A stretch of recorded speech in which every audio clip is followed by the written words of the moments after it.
Hello, I'm seeking advice because I made a serious mistake. Life seemed perfect until one pivotal trip. My husband, 38 male, and I, 34 female, had been together for 10 years, navigating both good times and bad with open communication and trust. However, 6 months ago, everything took an unexpected turn during my work assignment away from home. During that month-long trip, I found myself caught up in an affair with one of my colleagues. It was a mistake, driven by feelings of insecurity and doubt about my husband's loyalty. Our relationship had seen better days, and I allowed my emotions to cloud my judgment. I engaged in activities with my coworker that I had never even considered with my husband. Another aspect of my wrongdoing that I deeply regret is that we frequented bars and even stayed in various hotels and motels when our emotions ran high and desires took over. It felt like a return to college days, wild and exciting in a way that hadn't been part of my marriage. It was heartbreaking to return home, but we did, to our respective partners. My husband returned to his wife and newborn. After coming back from the trip, I had intentions of incorporating some of the things I learned during that time into our bedroom to spice things up. But I held back so my husband wouldn't become suspicious. A few days ago, I received shocking news during a routine doctor's visit. I tested positive for HPV. This revelation hit me hard, and I'm overwhelmed with regret and anxiety. I haven't informed my husband about the diagnosis yet, because doing so would inevitably mean confessing to the affair. I'm torn between the desire to be honest and the fear of causing him even more pain. I genuinely want to make amends, to mend the damage I've caused and rebuild our trust. I acknowledge that our relationship isn't flawless, but I believe in our love and the potential to strengthen it.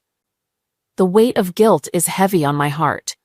While I understand he may not share the same optimism about our relationship, I want to support him in every way if it comes to that point. I hope he confides in his best friend for support, as I know they have a special bond. Financially, we're stable, and I'm thankful for that. Money has never been a concern for either of us. We both have successful careers, no children, and 2 beloved dogs.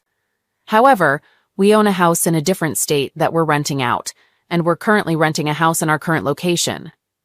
My husband had plans to move with me when I relocate due to my assignment in a few months, but now that plan feels uncertain. I'm filled with regret and worry about breaking the news to him. I'm seeking advice on how to handle this delicate situation and save our marriage. I'm deeply concerned that my husband might also be at risk of HPV, and his well-being is a top priority for me. My hope is that we can summon the strength to heal and rediscover the love that initially brought us together.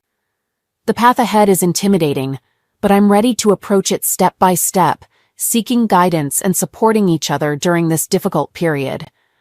I need to find the courage to provide you all with an update, as my life has taken an unexpected and devastating turn.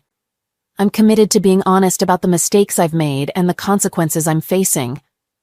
After much reflection, I made the difficult decision to confess my HPV diagnosis to my husband.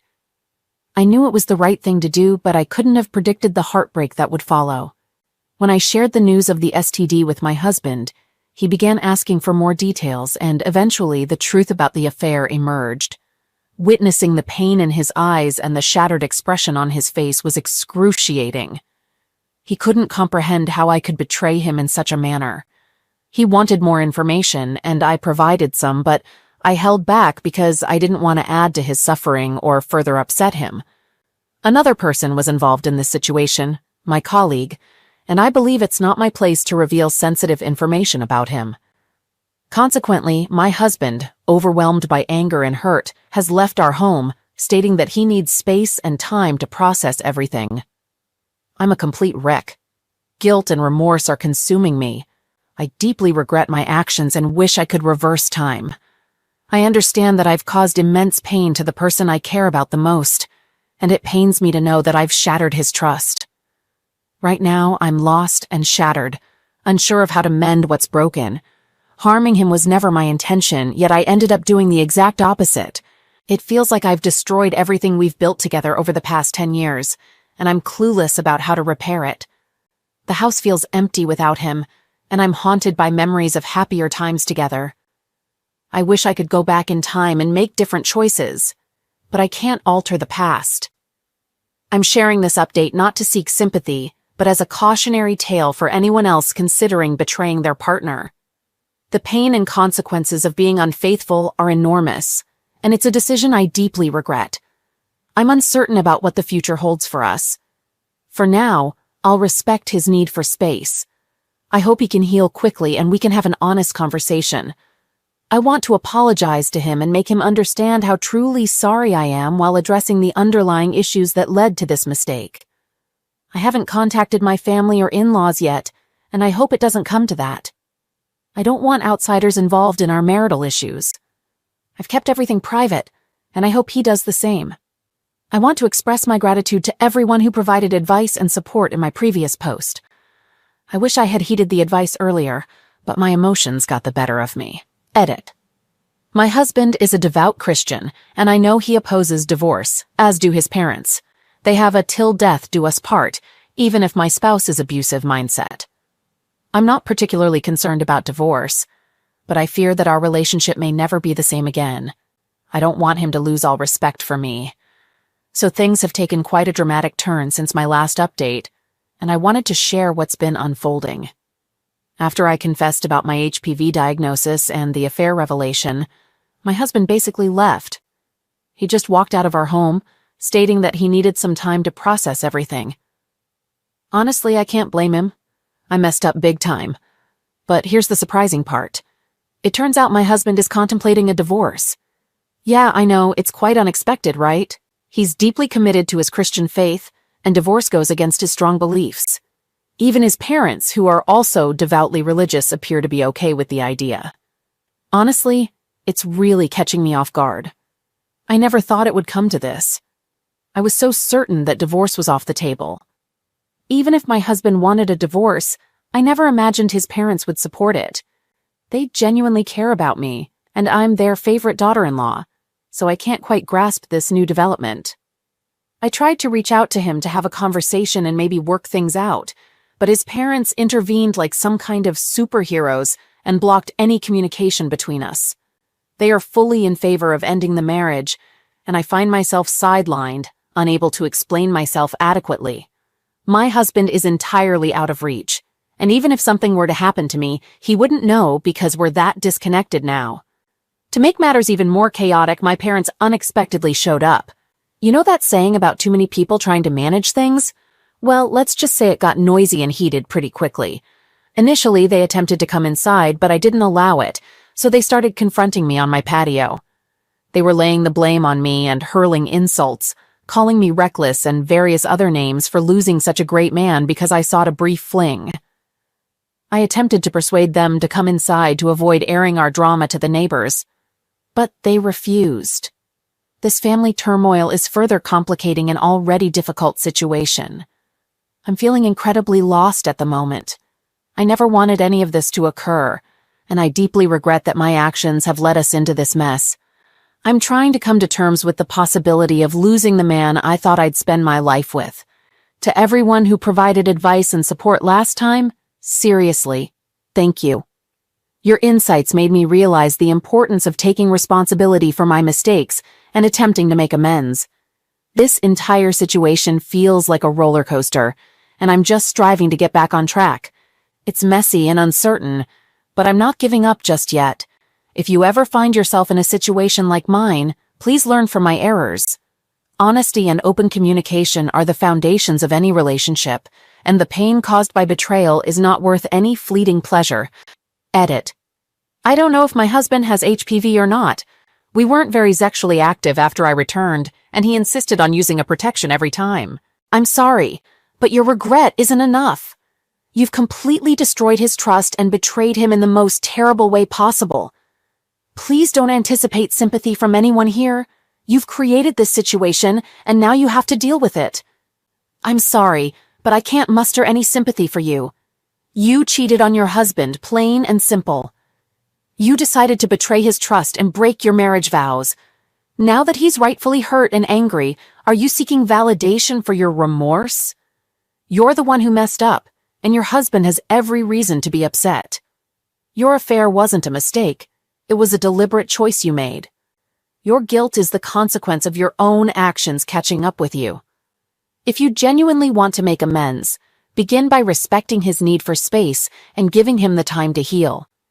Your relationship may never be the same, and that's the result of your decisions. Your actions carry more weight than your words. You're upset because your husband discovered your betrayal, not because you genuinely feel remorseful about what you did. You've made a massive mistake, and now you're facing the repercussions. Your marriage may never recover, and that's your responsibility. Don't expect sympathy from anyone for your poor choices. All right, that was a fun story. Now let's move on to another exciting one. Stay tuned and let's dive in. My husband and I were together for about 9 years, and we've been married for 2. Before we began our relationship, I had only been in one previous one. Our relationship was generally happy, except for our bed life. He consistently had a much lower desire for closeness than I did. While I was open to being close with him more than once a day if he wanted to, he preferred it only once a week. Additionally, he preferred being intimate only in the dark and in the middle of the night. This left me feeling unsatisfied most of the time, and I found myself self-pleasing multiple times a day. However, aside from our differences, he was my closest friend in the world. We were incredibly similar in almost every aspect of our lives, except when it came to physical intimacy. If there's such a thing as soulmates, he was probably mine in every way except this one. Despite these disparities in our physical relationship, our emotional and intellectual connection was so strong that I couldn't help but love him from the moment we met. We both struggled with depression and ADHD, shared the same major in college, and held the same core values. Unfortunately, some people made hurtful comments, suggesting that we didn't seem like a suitable couple because they thought I was too pretty for him. I knew those comments bothered him emotionally. He was a handsome, well-built man with a broad build, sporting a beard. I found him incredibly physically appealing, and I made sure to express this to him frequently. Over the years, I made several attempts to discuss my physical needs with him, approaching the topic with love and empathy from various angles. My goal was to respect his desires just as I wanted him to respect mine. I understood that he wasn't obligated to engage in intimate activities with me unless he genuinely wanted to. Nevertheless, I often couldn't initiate any physical intimacy with him because it would elicit a negative reaction, and he would wave me away. Although he had every right to do this, it still hurt my feelings. Whenever I mentioned feeling unsatisfied, it would sometimes lead him to spiral into self-loathing, feeling unable to please me, or making it clear he didn't want to discuss it. In our attempts to communicate lovingly about our intimate desires, there were moments when I felt so thoroughly rejected by him that I lost interest in having closeness with him. The most effective approach was when I straightforwardly stated, "I would like to be close to you," and he would respond with, "I'll consider that," and perhaps initiate physical contact in the middle of the night a day or 2 later. This leads me to my next point. I found myself developing crushes on many of our close male friends, especially those we had known for 5, 10 years. I never cheated on my husband, but I couldn't stop these intrusive thoughts about it. The idea of divorcing him wasn't something I wanted. Instead, what I desired was to have a consensual, intimate relationship with our friends, driven by the intense desires I felt when I was around them. Recently, I found myself strongly attracted to some of our single male friends. They paid attention to me and cared about us, even if they weren't as physically attractive as my husband. I caught myself daydreaming about engaging in intimate acts with them at social gatherings. To be honest, it was quite embarrassing. I understood that these thoughts were unhealthy, but I felt compelled to explore them. At times, I felt like I had invested all my intense female intimate energy in a man who, while gorgeous and wonderful, couldn't fully appreciate it. There were moments when I simply wanted to share my body with my closest friends and still maintain our friendships afterward. I knew this might sound incredibly selfish. I briefly touched on this topic with my husband, but he tended to avoid engaging in serious discussions about it. He often replied with something like, "I'll just have closeness with you more." But, unfortunately, he didn't follow through. Strangely, it seemed that the more I gently brought up the subject, the less interested he became in having closeness with me. It was challenging because I wasn't just dealing with these desires in isolation. I was also involuntarily developing feelings for our close friends. It wouldn't have been such a dilemma. I really didn't want to be unfaithful to my husband, but it felt like my body was strongly inclined that way. I sensed that the deep affection I held for these men as friends was overflowing into unwanted sexual longing, and I was uncertain about how to handle it. I had no intention of cutting them out of my life since they were so closely connected to us. Plus, I didn't want to do that. I cared about them deeply. Then on Sunday evening we had some friends over, and one of our mutual friends sat next to me. I can't recall whose foot initiated contact, but we ended up discreetly massaging each other's thighs under the table. I became so aroused that I wished there was no one else in the room. Despite my attraction to our mutual friend, I was determined not to betray my husband. However, he kept sending me flirtatious text messages, and I responded politely. I had this suppressed desire to be intimate with him, but I was frustrated because I couldn't be unfaithful to my husband. Throughout the night, my thoughts wandered into an imaginary realm where couples were allowed to be with other people with their spouse's consent, somewhat like an open relationship arrangement. Then, one evening while in bed, I finally mustered the courage to initiate a serious conversation with my husband about the state of our intimacy and my desires. It was a tough conversation, but I believed it was essential for the health of our relationship. I brought up the idea of having an open relationship, clarifying that it wasn't about seeking emotional connections elsewhere, but rather addressing my physical needs with his awareness and consent. Initially, my husband was surprised and defensive. He found it difficult to comprehend why I couldn't find satisfaction in our relationship alone. The idea of me being with others was hard for him to accept, and he wondered if it meant I loved him any less. It was clear that he was feeling hurt and insecure, worried that he might not be enough for me. In the weeks that followed, we had many heartfelt discussions about the concept of open relationships, exploring both the potential advantages and challenges. He declined, citing concerns that an open relationship would be unbalanced, with me having more opportunities than him. I reassured him that, in that case, I would facilitate opportunities for him to be with other women.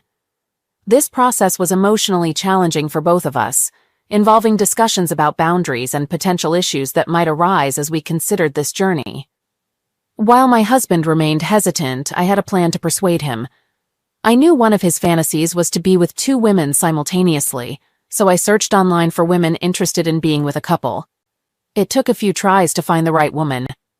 On the first night we arranged, my husband had no idea about my surprise plan. When he returned home and entered the bedroom after his shower, he found me and the woman waiting for him. He was initially nervous, but we made him feel comfortable. I fumed out to be an aeriorable experience for all of us and my huss. Appreciated it too. After the lady left, he realized the importance of my happiness and understood that completely suppressing my desires could lead to resentment and strain our relationship. Gradually, he became more open to the idea of an open relationship. This transformation didn't happen overnight. It involved my husband being with multiple women on different occasions. Eventually, he reached a point where he felt secure enough to agree to me being with another man. This decision came after we had engaged in threesomes with 3 different women. He told me that when I eventually slept with other men, he preferred not to know any details about them. We established certain boundaries, like the requirement to use protection, and we both had the freedom to end it if we chose to. We made it clear that our arrangement was strictly physical with no room for emotional connections. Additionally, my husband was adamant that we should not involve anyone we knew personally. Although I had reservations about this, I decided not to bring it up, hoping he might change his stance. It didn't take long for me to begin a physical relationship with the mutual friend I had always been attracted to. We had been exchanging flirtatious text messages ever since our playful footsie game at the table. Since he was single, I would visit his place after work before returning home to my husband. I didn't inform this mutual friend about our open relationship, as my husband preferred to keep it hidden. As a result, the mutual friend I was intimate with believed I was cheating on my husband, while my husband remained unaware of my affair with our mutual friend. I thought it was best for him not to discover this, as I feared it would lead to a strong reaction and insecurity on his part. I ensured the use of protection to eliminate any risk of unwanted pregnancy. After a month of our open relationship, my husband stayed true to his word and never inquired about the individuals I was involved with. There was another mutual friend I was interested in having a physical relationship with, so I initiated contact with a flirtatious text, which eventually led to sexting. He had just started dating a girl, so we shifted our communication to a more discreet messaging app called Snapchat. Eventually, we met up and engaged in physical activity multiple times. A few months into our open marriage, I was having intimate encounters with 3 different men and felt more satisfied than ever before in my marriage. 2 of them were our mutual friends, and the other was someone I met online. However, things took a turn after attending a party where both of the mutual friends I was involved with were present. Out of the blue, my husband asked me if I was being intimate with the single friend. I didn't see a reason to lie, so I admitted to it and said yes. He was hurt and initially wanted to end our open relationship. After he had a chance to cool down, we had a rational conversation about it, and I promised to end the relationship with the mutual friend. It turned out that my husband had noticed the way we looked at each other and sensed something was going on. He even had me send a breakup text in his presence to end things with the friend he was aware of. I not only ended the relationship with the friend he knew about, but also with the other mutual friend he wasn't aware of, as I could see how much it hurt my husband. However, my husband was only involved with one woman, whom I had introduced him to, and I began to worry because he was starting to develop an emotional attachment to her.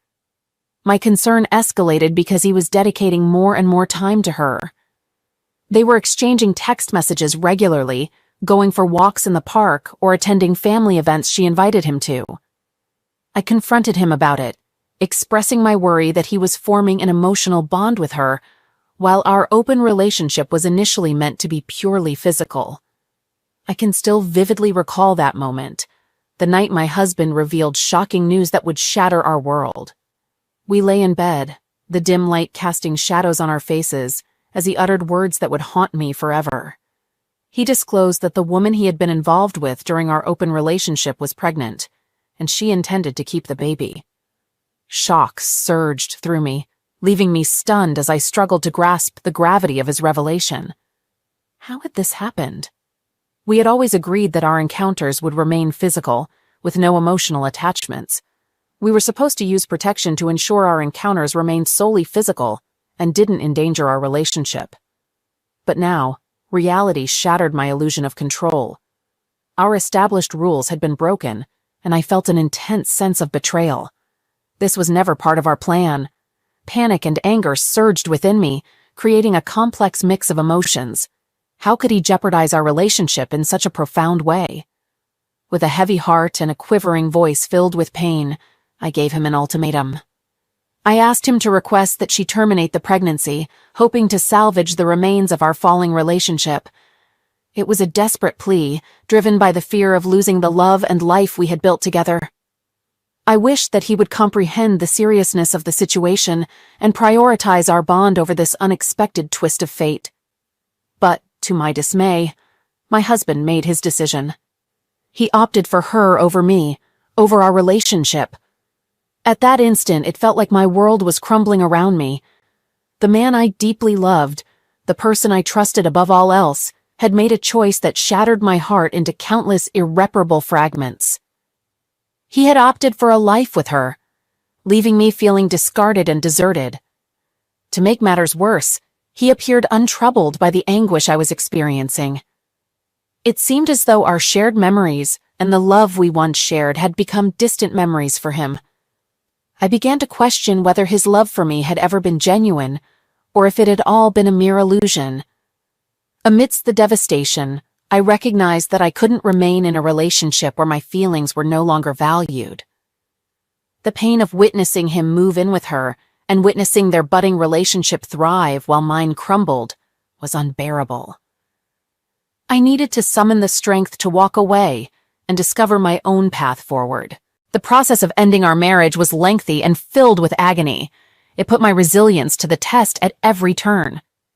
As time went on, I continued to explore my sexuality, engaging with multiple partners much like I did during our open relationship. However, now it felt hollow, lacking the love and connection we had once shared. These intimate encounters couldn't fill the void left by my broken heart. Deep down, I yearned for the love we had lost. I missed the laughter, our shared dreams, and the sense of security I felt in his embrace. But painful as it was, I understood that our love had been tarnished, irreparably harmed by the choices we had made. Do I regret suggesting an open relationship to my husband? I'm unsure. Perhaps the right course of action was to divorce him, because he couldn't fulfill my physical desires or my need to explore my sexuality. But in the end, we found ourselves in the same place. I divorced my ex-wife more than 5 years ago because she repeatedly cheated on me with over 13 different men and 2 women. To give you some context, my ex and I used to participate in swinging activities until the last year of our marriage. However, things had taken a turn for the worse, and I decided to stop swapping partners. Unfortunately, she disagreed with me and continued to have physical encounters with other men without my knowledge. 6 months before our divorce, my oldest child received a life-threatening illness diagnosis. I won't go into specifics to protect my privacy. As the pressure mounted, she began to struggle and started drinking heavily, putting herself and our children at risk. The situation deteriorated to the point where I had to move out of the house for a few weeks and took our kids with me. During this period, her best friend, whom we'll call Amy, approached me. My ex had recently confided in her during a girls' night out, revealing all her wrongdoings. She disclosed that she had been sleeping with a different guy every single night and getting drunk while having the kids with her. Shockingly, she also admitted to leaving our 3-year-old and 4-year-old kids alone at home one night a month ago while they were asleep so she could meet a guy. Amy informed me that my ex planned to file for divorce after extracting more money from me, all while living rent-free in my home. Both Amy and I were appalled and realized that we needed to put an end to this situation. My ex despised living under the same roof as me because she genuinely loathed me and preferred spending time with her admirers. We needed a plan to get her out of the house and document her reckless behavior to limit her custody of the children. Step 1. I moved back into the house and sat down right next to her. She freaked out, demanding that I leave the house immediately and threatening to call the police if I didn't comply. Unbeknownst to her, I was secretly recording the audio of our conversation. I told her to go away, and she called the cops to report me for domestic issues. The police arrived quickly and handcuffed me before I knew it. The detective approached the squad car to speak with me, and I let him listen to the recording. As he listened, his anger towards my wife grew. Before long, our roles were reversed, and she found herself in handcuffs. They placed her in the squad car, and she spent the night in jail. She stayed with Amy for the following week since she wasn't allowed back in our house. I obtained a restraining order. During this time, she went on a significant spending spree, buying a new laptop, a new iPhone at full price, and a whole new wardrobe. She emptied our bank account and started using my savings. Amy also confirmed that she was heavily drinking at her place, to the point of vomiting and soiling herself in her bathroom. Amy recorded her drunken episode on video for future reference and shared with me a 20-minute video that portrayed a woman completely out of control due to alcohol. The next day, I withdrew all our money from the savings account and deposited it into my new bank account to ensure I had funds to cover the bills. I closed that account to prevent her from using overdraft protection and leaving me responsible for any overages. I closed all the joint credit cards and moved all my investment accounts into an account under my name only. When she found out, she completely lost it because she had no more money to spend recklessly. She confided in Amy, saying she was thinking about hurting herself because things had become so unbearable. Despite my feelings towards my ex, I didn't want her to harm herself in any way. Amy convinced her that she needed professional help and accompanied her to check into an inpatient mental hospital. This turned out to be beneficial as she received the necessary assistance, but it also indicated that she posed a risk to herself and the kids. It was time to execute the final part of our plan and make it official. I consulted with my attorney to initiate the divorce proceedings and complete the required paperwork. My attorney was shocked by my ex's actions and fully supported me in pursuing primary custody. He filed my divorce decree and also obtained a temporary restraining order from the judge until our initial hearing. We delivered the divorce papers to her while she was still in the hospital and scheduled the initial hearing for 2 weeks later. When the initial hearing arrived, she attended with her lawyer. Since this was a pre-litigation hearing, they were unaware of the evidence we possessed. She took the stand and fabricated an elaborate story, claiming I was abusive, and that's what led her to the mental hospital. She presented a convincing case and put on an Oscar-worthy performance. However, it was my turn to present our case. My attorney showcased all the evidence, including videos and bank records. The turning point came when my attorney called Amy to the stand as a witness. Amy recounted a distressing tale of a neglectful mother who had spiraled out of control. She described a mother struggling with worsening substance abuse issues. Throughout Amy's testimony, my ex couldn't keep her mouth shut. Amy's revelations made her attorney appear clueless, as her lies were now unraveling and contradicting what she had told him. When everything settled, the court granted me sole custody, and she was given supervised visitation until she committed to rehab and further treatment. We eventually reached an agreement outside of court, outlining a phased visitation schedule once she completed rehab and received mental health counseling. As part of the settlement, I retained the house, after paying her a share of the equity, kept all my investment accounts, and secured 80% custody of my children. Meanwhile, she moved in with her mother for the next 2.5 years and hopped from one job to another. 5 years down the road, life is looking pretty good, especially knowing that she's no longer my concern.